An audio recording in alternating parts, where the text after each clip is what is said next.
लोकसभा चुनाव की तारीखों के ऐलान के बाद सभी राजनीतिक पार्टियां अपने अपने प्रत्याशियों को मजबूत करने में लगी हुई हैं। इसी कड़ी में बसपा के नेशनल कोऑर्डिनेटर और बसपा सुप्रीमो मायावती के भतीजे आकाश आनंद बरेली के बिशप मंडल इंटर कॉलेज मैदान में बसपा के बरेली और आंवला लोकसभा के प्रत्याशियों के पक्ष में वोट मांगने पहुंचे।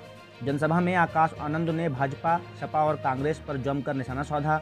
आकाश आनंद ने कहा कि बरेली मंडल में उनकी पार्टी बेहतर प्रदर्शन करेगी। वहीं कांग्रेस के साथ गठबंधन को लेकर उन्होंने कहा कि यूपी में कांग्रेस का खुद कोई वजूद नहीं है, ऐसे में उससे किसी के गठबंधन करने या न करने से कोई फर्क नहीं पड़ता है। उन्होंने कहा कि बरेली मंडल में बसपा उम्मीदवार फाइट में है। कांग्रेस उत्तर प्रदेश में दूर दूर तक नजर नहीं आ रही है। भाजपा ने जनता के हाथ में कटोरा दे दिया। जब कांग्रेस सत्ता में थी तो उसने ईडी का सहारा लिया, वही काम अब भाजपा कर रही है। भाजपा के 400 पार सीटों वाले बयान पर उन्होंने कहा कि वो कुछ भी कह सकती है। इसी तरह उन्होंने समाजवादी पार्टी पर भी जमकर हमला बोला।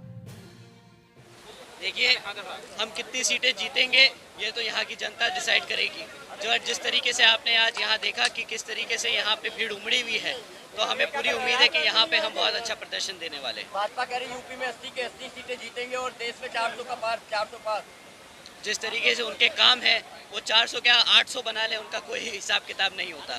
वो तो दो को 22 बोल दे। जी, क्या लग रहा है सपा का जो इंडिया गठबंधन है कांग्रेस के साथ लाएगा क्या? देखिए, कांग्रेस का तो यहाँ पे वैसी कोई खुद वजूद नहीं, तो उनसे कोई अलायंस करे या ना करे उसका कोई फ़ायदा नहीं। जहाँ तक रही सपा की बात, देखिए सपा अपना काम कर रही है। आई एम श्योर जब लोग यहाँ पे उनके कामों को इवेलुएट करेंगे तो उन्हें पता चल जाएगा कि सही पार्टी को वोट देना कौन सी सही पार्टी रहेगी जिसको वोट देना चाहिए। आकाश जी, अब जगह जगह जा रहे हैं, किस तरीके का आपको माहौल देखने को मिल रहा है? क्योंकि आप माहौल देखते गए हैं। मैं आपको देख रहा हूँ, आप एबीपी से हैं, आप भी हमारे साथ हर जगह चल रहे हैं, तो आप तो देख ही रहे होंगे कि किस तरह से हमें सपोर्ट मिल रहा है।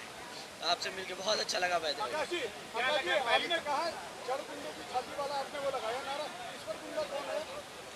जो हमारे समाज के खिलाफ है वो हमारे लिए गुंडा ही है। योगी आदित्यनाथ के बारे में क्या कहेंगे? वो तो कहते हैं यूपी में कानून व्यवस्था बहुत अच्छी है। कोई भी मुख्यमंत्री बोलेगा मेरी कानून व्यवस्था बहुत अच्छी है, पर ज़मीनी स्तर पे आप सब देखते हैं, आप सब रिपोर्टिंग करते हैं, आपसे ज़्यादा अच्छा कौन बता पाएगा कि एक्चुअली कितना बुरा हाल है इधर।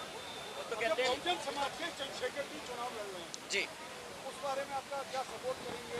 क्या देखिए, बहुजन समाज से ही नहीं, बहुत सारे समाज से बहुत सारे लोग लड़ रहे हैं, तो सबको हक है अपनी बात समाज में आके अपनी बात रखने का।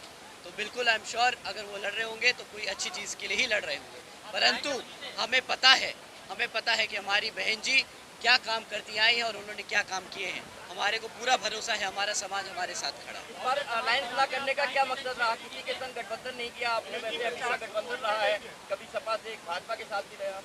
बहन जी ने हमेशा से बताया है कि हम ये चुनाव ही अपने आप लड़ेंगे। हम इस चुनाव के साथ साथ आने वाले चुनावों में अपने लोगों को तैयार कर रहे हैं।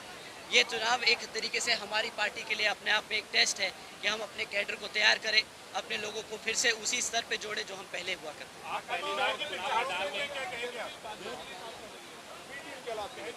कौन सी बी टीम? क्या बी टीम? ये तो आप हमसे ज़्यादा अच्छे से जानते हैं। उन सब की भी प्रत्याशियों की कैंडिडेट की लिस्ट बाहर आ चुकी है। किसने कहाँ पे किसका वोट काटने का काम किया है वो तो आप सब जानते हैं। ईडी के छापे पड़ रहे हैं, जो ईडी के छापे एनआईए लगातार लोगों को ईडी जो गिरफ्तार कर रही है, क्या कहेंगे? आम आदमी पार्टी के लोगों को गिरफ्तार किया गया, केजरीवाल को गिरफ्तार किया गया।